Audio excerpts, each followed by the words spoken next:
Welcome to Design Diary, the podcast where you get to look inside my board game design notebook as well as what's going on inside my head. We look at a new word each day from the sense of mechanics, tone, theme, or inspiration for a full game. Today's word is delegate. To entrust to another, to appoint as one's representative, to assign responsibility or authority. And Rob is here today, joining me. Hello! From across the country. Yes, sir. I don't think everybody knows where you're from. Where are you from again? I do, but so I'm from Salt Lake City, Utah, and right now I'm in Provo, Utah, which is 45 minutes away. So I'm from South Jersey, and I'm in Boston, which is 6 hours away. But today somehow it took like 10. Good. Too much. So today's word, delegate. Yes. I want you to go first this time because I went first last time and rambled on, but I want to give you one hint. I have no theme whatsoever in my notes. I have two words of theme written at the end, but it's no theme. So I hope you have some theme. I have a theme, but I realize that it might turn people off because it's office themed. Of course, it's going to be why would someone want to play a game that is their life? I have learned that firsthand. Not free time. I learned that with firsthand. You're fired? With You're Fired, yeah. Which I love. With the success of that solo game finished, hopefully that'll reinvigorate kind of this hyper corporate lifestyle that I want to kind of get across in this. Well, my only two words were personal assistant. That was the only two words of theme that I wrote. Nice. So what I wrote down. When you delegate, you pass it down the line.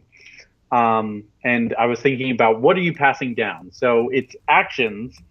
And in games like Puerto Rico or San Juan, people can follow actions that a main person can do. So it's kind of like they're delegating to other people what they can do. But what I wanted to kind of get across was if you are giving a task to another person, they aren't going to do it the exact same way that you would like them to do it or that you would do it yourself. Oh, neat. So actions would change if you choose to delegate them to other people. And that may change for good or change for bad, depending on what you do. And so why do people delegate? It's because they have too much on their plates. If everyone could do what they want to do, then there would be no need to delegate. And so I was thinking about drafting specific action tiles that are all different shapes and sizes. And so you are almost literally taking actions and putting them into a space and trying to make them fit. And whatever doesn't fit is delegated. So they either have like a weaker ability or their abilities change, flip over to the other side. So if you are overflowing with stuff, you don't get to take all the actions that you wanted. Okay, yeah. And so those actions could be polyominoes, or they could be just truly nebulous things that are kind of blobs, and you're just trying to smush it together to hopefully do everything that you want to do without having to delegate as much. Neat. Yeah, I guess if you delegate, well, there's two things. Like if you delegate, do those people, are they doing it for you or are they doing it for themselves? Because you wouldn't want them doing it for themselves. Yeah.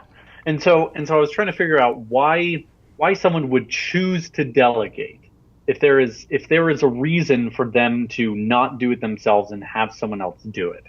And I was thinking maybe it's a timing issue. If you do it yourself, you do it first, but if you delegate, you get to do it later so you can see if things change. Yeah. And that's about all I had for it. But I really like the spatial kind of cramming things in as much as you can. Yeah, that's really cool. I didn't think of it of the why, and that why is really good. When you first said why do people delegate, sometimes I thought like simply just being in a position of power and being able to delegate, and thinking back to that office theme and having worked in an office and having been delegated to. Yeah, I don't know what the term.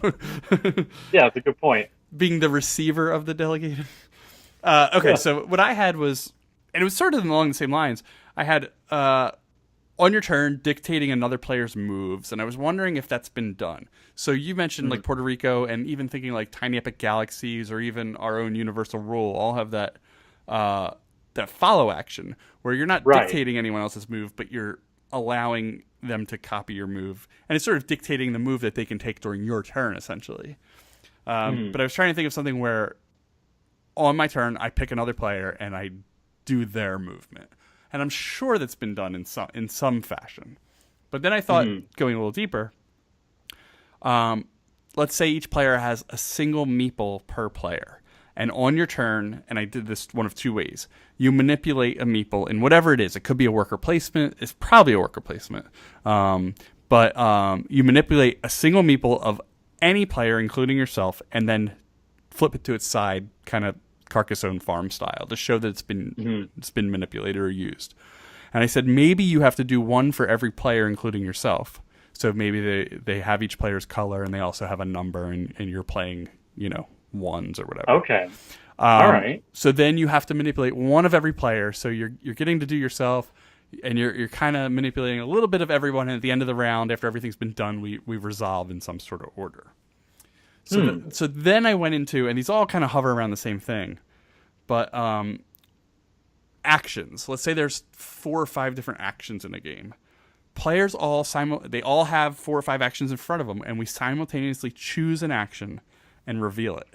And then those are the only actions that we can do during this round. So if we all chose the same thing, then that's all. That's our we're limited to that. But if we chose different things, you can go with something else. But I don't know why you would choose something that you don't want. I don't know why you would ever choose, but there could be something where things cancel each other out, or there's a hierarchy, or you can't choose the one that you brought. Something along those lines. But then what I went to with that was this turn order thing. So how, like, we all manipulate the meeples, or we all choose the actions. Whatever we do as a group, any of those could apply. What order do we do things in? And I thought of turn order, which has been my theme of the week, not theme, but theme of the show of the week, is how does it relate to turn order? And I said, everybody has to point to somebody that's not themselves. Whoever has the most points goes first.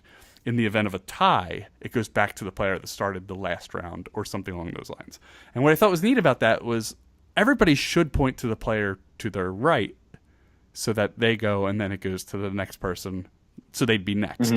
If anybody were to do majority, you'd hope that it's to the player to your right. But I thought it might be interesting to point 2 away from your right, so you guarantee, you don't guarantee, but you hope the player to your right pointed to their right, and then I point 2 to my right, so I'm third in line. It's my next best position. Because if everybody just points to their right, it ties out and whatever would happen. But if there might be incentive to not point to your right and try to get just a little closer in turn order. And it has to be enough players to matter. Like 3 players doesn't matter. 4 barely matters. 5 starts to matter. So I was combining that. That was my first thing, was just a turn order. But I was combining that with the manipulating everybody, a meeple for each player, or everyone choosing an action and putting it into the play. And you're sort of delegating what's happening in the round. You're delegating what's happening to other people and things like that. Yeah. Have you heard of Solstice or Imperius by Grant Rodiak? Yes. I haven't played either, and I know Grant's games are amazing because, what's it called? It's one of my favorite. Oh my god, the space battle. Why can't I think of the name? Gosh. Cry Havoc. Yes, that is, I love that game. I absolutely love it. I'm a really big fan of Hocus, the Wizard that's Poker great. one. Yes, absolutely. Sounds great. I should get Grant on this one day, because his blog is great. His mailing list. Yeah, for sure. So in Imperius, you are drafting cards, and it is everyone's cards in the pile. So you are picking your own cards, but you're also picking someone else's cards. So you can choose where their cards go. Nice. And so your meeple idea is really, really interesting, because yes, you have to do something for someone else, and how do you choose what will benefit them the least? Exactly. So I even thought of the combination of things, and as you watch things start to pan out, just being able to to kind of set something up with, if you're doing 3 people's turns, how can you set them all up to be a bigger thing? Yeah, so you could have like a set number of actions. So you have like 5 standard actions that you could do. And if you have 5 people, you have to assign each of those actions to a different person. Yeah. And so, yeah, they're each doing different things, but with the timing or the board state, you would hopefully play to benefit you the most, exactly, rather than everyone else. Interesting. Yeah, I like that. I like to design games where, and it's tough, but like I've done it before, where all your choices are hard, not hard, but you're like picking the least bad. And I don't know if I like to do that. And there's a real famous designer that does that a lot, and I can't think of who. Like one of the German ones that I don't know their names, but I've played their games. Where it's just every choice is just really hard, and I sort of like end up designing that, not on purpose, but it ends up there where everything's just excruciatingly like terrible. So that wouldn't be the goal, and that's one of those things I was just talking today about, starting a design from a different perspective than what I normally start with, where it's just like, oh, we've got this cool like dice thing, or I've got this cool like turn order thing, or even just a theme. Mm-hmm. But it was really starting from, this is exactly like what I want the game to be. The other 2 games that it would sit alongside of best, the price point, the length, and everything else, and then now dive into the design. And I've never really designed from that perspective. I've designed from like, what can I fit in a wallet? What can I fit on some 3 pages of paper and things like that? But never from like, this is what it compares to, and this is the same players. And I've never taken that approach. And I thought about that as when you make a game that's just really, really hard choices and stuff, and it just ends up like that, starting from a whole different place. That might be an interesting design challenge, is if a certain designer asked you to design a game, what would you give them? Yeah. As an end result. That's interesting. Yeah, exactly. I might have to try that at some point. Well, I will be happy to join in. No, that's good to me. That's neat. It's different than, here's your size, or here's your theme, or anything like that. This designer. Yes. That's cool. I'm on board with all that. Let's do some delegating. All right, I delegate you to do that, and I will be the terrible boss. But yeah, so that's it. I have no theme whatsoever. Personal assistance was basically, who can I get to do my work for me? The game. And that's interesting in that there's incentive for other people to do your work for you. Right. Somehow incentivizing people. Have you ever played Junta by, I think it's Stronghold, did it? I have not, no. That's heard about it. It's a really cool game where basically one player's the big like mob boss guy, and you're giving everybody money face down. Nobody knows what each other's getting, but just to kind of keep them all happy, and they they sort of kind of keep you in that position of the mayor or whatever it is, the mobster guy. But it sort of has that same thing where you're giving people their options and giving people different cards of things that they can do and things like that, but also trying to keep the peace. You're not doing it from a bad position. Right. So that's kind of interesting too. I don't know. Well, there we go. Yeah, I think that's good. I am at PAX, so I have so much work to do here. Well, you get to work. Yeah. I need to set up and sell some Turbo Drift. Yes, please. Nothing but Turbo Drift. Just have a Turbo Drift day. It's not Button Shy Booth anymore. It's the Turbo Drift. We should have Mega Turbo Drift on the floor. Yes. Oh, man. I would play that in a heartbeat. I'll try. We got till tomorrow morning to set that up. Thanks, Jason. I believe in you. All right, cool. Well, we'll do this again next week. It'll be fun. Most definitely. All right, thanks. Bye.